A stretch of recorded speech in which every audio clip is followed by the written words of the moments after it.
Dagaalka u dhexeeya ciidanka gumaystaha iyo ciidanka Xisbullah waxa uu gaaray heerkii ugu sarreysay maadaama maalmihii aynu soo dhaafnay aynu arkaynay biijariskii lagu qarxiyay ciidanka Xisbullah kuwaas oo loogu dilay ciidamo badan iyo saraakiil sidoo kaleetana waxaa lagu dilay shacab. Maalinkii Jimcadana waxaa laga dilay saraakiil muhiim ah kuwaas oo ka tirsanaa guutada Ridwaan waa guutada Israa'iil ay aadka uga baqato maadaama ay qabaan tababar heer sare.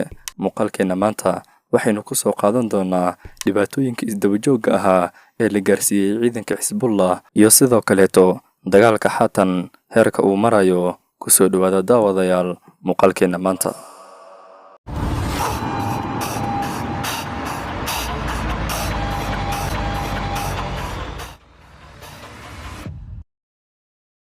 inta aynan guda gelin muuqaalkeena maanta, fadlan daawade haddaad nagu cusub tahay nagu soo biir, haddaad horey nala joogtayna muuqaalka like saar oo la wadaag asxaabtaada si ay u helaan iyaguna macluumaad noocan oo kaleeta ah. Xisbullah waa urur ku xoogan dalka Lubnaan.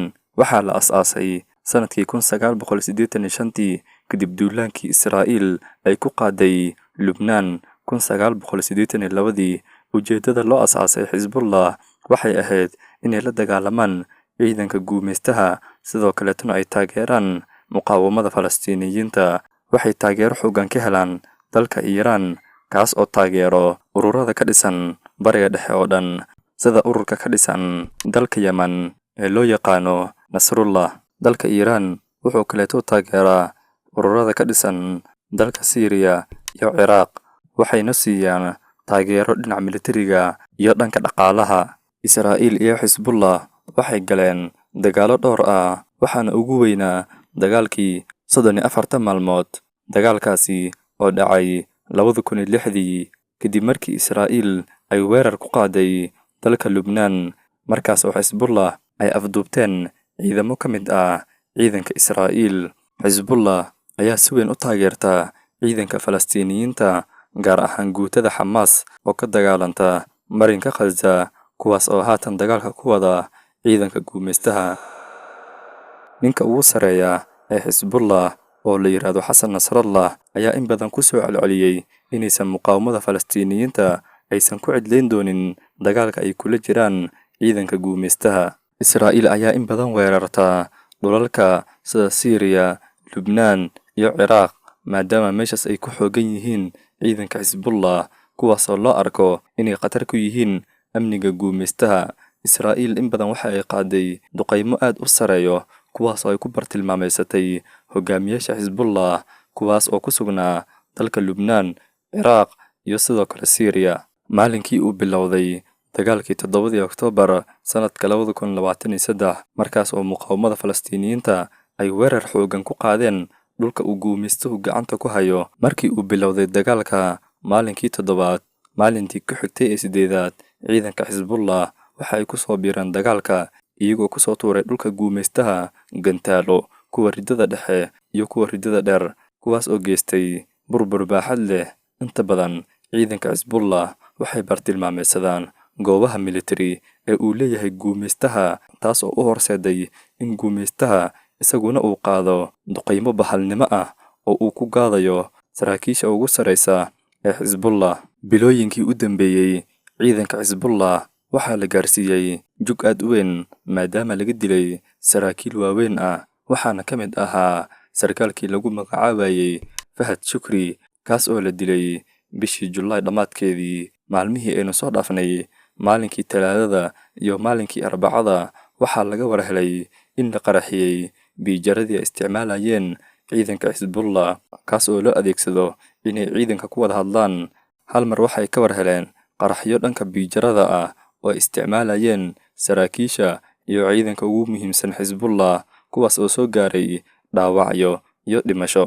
Xisbullah markii la gaarsiiyey jugtaasi, iyagoo go'aansaday inay ka falceliyeen jugtii soo gaartay ciidanka Xisbullah, saraakiisha ugu muhiimsan iyagoo meel ku shirayo, hal mar waxa uu gumaystuhu ku warhelay in ay shirayaan saraakiisha ugu muhiimsan ururka Xisbullah. Kadib ciidanka gumaystaha waxa ay qaadeen weerar baaxad leh maalinkii Jimcadii aynu soo dhaafnay, waxayna ku bartilmaameysadeen saraakiil muhiim ah oo uu ka mid yahay Ibraahim Caqiil waxa uu ahaa saraakiisha ugu muhiimsan ee Xisbullah, halka wararka qaar ay sheegayaan inuu ku xigay ninka ugu sareeya Xisbullah oo la yiraahdo Xasan Nasrallah. Wixii intaas ka dambeeyay, ciidankii Xisbullah waxaa soo wajahay argagax aad u daran maadaama laga dilay saraakiil muhiim ah oo biijaradiina la qarxiyay. Waxaana soo dhexgalay shaki aad u weyn maadaama biijarada badankood la qarxiyay, taas oo keentay inay galaan cabsi aad u weyn. Balse ilaa haatan waxa ay wadaan dagaallo goosgoos ah dhinaca gantaalada, kuwaas oo guumaystaha gaarsiiyey dharbaaxo aad u weyn.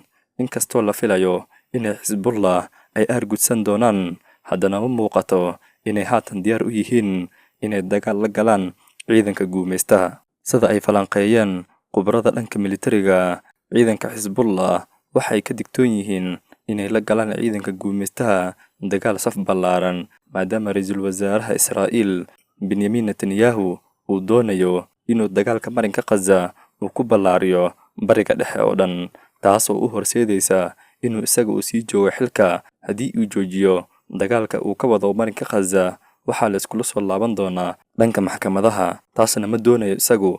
Mar walba oo dagaalka uu socdo, isaguna xilkaas ayuu sii haynayaa, sidaas ayuu doonayaa. Laakiin ciidanka Xisbullah way ogyihiin dhagarta uu maleegayo ra'iisul wasaaraha guumaystaha, taasoo Xisbullah u horseedi doonto burbur baaxad leh. Waxaana sabab u ah maraakiibta dagaal ee jooga bariga dhexe uu leeyahay Maraykanka, kuwaas oo ciidanka guumaystaha garab u ah dagaal walbo ay la galaan ciidanka Xisbullah. Xisbullah inay sii wado gantaaladu waxay fursad u tahay ciidanka muqaawamada ee ka dagaalamaya marinka Gaza, taasoo ay tahay in mar walba ciidanka guumaystaha ay xoogga saaraan dhanka Xisbullah. Muqaawamadu iyagu waxay helayaan nafis yar oo ay ku soo tuuri karaan gantaalada, inkastoo baryahani aysan tuurin gantaalo aad u badan maadaama ay jirto xasarad aad u sareysa gobolka oo dhan. Balse muqaawamada Falastiiniyiinta ee ka dagaalamaya marinka Gaza waxa ay jug xoogan gaarsiiyeen ciidankii guumaystaha, taas oo ku sababtay in guumaystuhu uu mar walba duqeymaha dhanka cirka ah uu la beegsado marinka Gaza, meelaha ay ku badan yihiin shacabka Falastiiniyiinta, taas oo ay ku marmarsiyoodaan inay meeshaas ay ku dileen xubin ka tirsan muqaawamada Falastiiniyiinta. Ciidanka guumaystaha waxay ka naxsan yihiin inay hal mar weerar soo qaadaan ciidanka Xisbullah, taasoo u horseedi doonta dagaal baaxad leh oo ku faafa bariga dhexe oo dhan. Taas waxay dan u tahay ra'iisul wasaaraha guumaystaha oo keliya, laakiin ciidanku iyagu ma doonayaan inay dagaal baaxad leh ay la galaan ciidanka Xisbullah. Waxaa soo kala dhexgalay ra'iisul wasaaraha guumaystaha iyo wasiirka gaashaandhigga ee guumaystaha khilaaf aad u weyn, kaas oo sababay in ciidanka guumaystaha aysan doonaynin inay dagaal baaxad leh ay la galaan ururka Xisbullah. Laakiin ra'iisul wasaaraha isaga ayaa doonaya in mar walba dagaalka uu sii ballaarto. Dowladaha bariga dhexe ku yaalla oo dhan wadnaha ayay farta ku hayaan maadaama dagaalka la filayo inuu sii ballaarto, balse Xisbullah ay gaabsanayaan. Ciidanka ka dagaalama dalka Yemen ee loo yaqaano Ansaarullah, kuwaas ayaa sheegay inay haystaan gantaalo balaastig ah aysan haysanin dowlado qaar ka mid ah oo ku yaalla bariga dhexe, taas oo guumaystaha ku abuurtay walwal aad u daran maadaama bishii aynu soo dhaafnay hal gantaalo ay tuureen uu ku dhacay caasimadda guumaystaha ee Tel Aviv. Iiraan iyaduna waxaa laga sugayaa inay ka jawaabto dilkii ka dhacay dalkeeda oona lagu dilay ninkii ugu sareeyay muqaawamada ee Ismaaciil Haniya. Balse Iiraan waxay muujinaysaa dabacsanaan hoose, taas oo hoos u dhigtay cabsidii laga qabay Iiraan. Balse Xisbullah iyaduna waxaa dan ugu jirta inay hadda gantaaladuna ay sii wadaan ayna gaabsadaan, taas oo u horseedi doonta inay ka badbaadaan duqeymaha maraakiibta Maraykanka ee ku sugan bariga dhexe. Maraykanka bariga dhexe waxaa ka jooga 40,000 oo ciidan, kuwaas oo ku sugan dalalka Carabta ee bariga dhexe. Muuqaalkeena maanta aynu kaga hadlaynay dagaalka u dhexeeya Xisbullah iyo guumaystaha, intan aynu kusoo gabagabaynaynaa. Fadlan daawade, haddaad nagu cusub tahay nagu soo bir, haddaad horey nala joogtayna fadlan muuqaalka like saar oo la wadaag asxaabtaada. Inta aynu ku kulmi doono muuqaalkan muuqaalkiisa kaleeto, waxaan idinkaga tegayaa sidaas iyo nabadgelyo.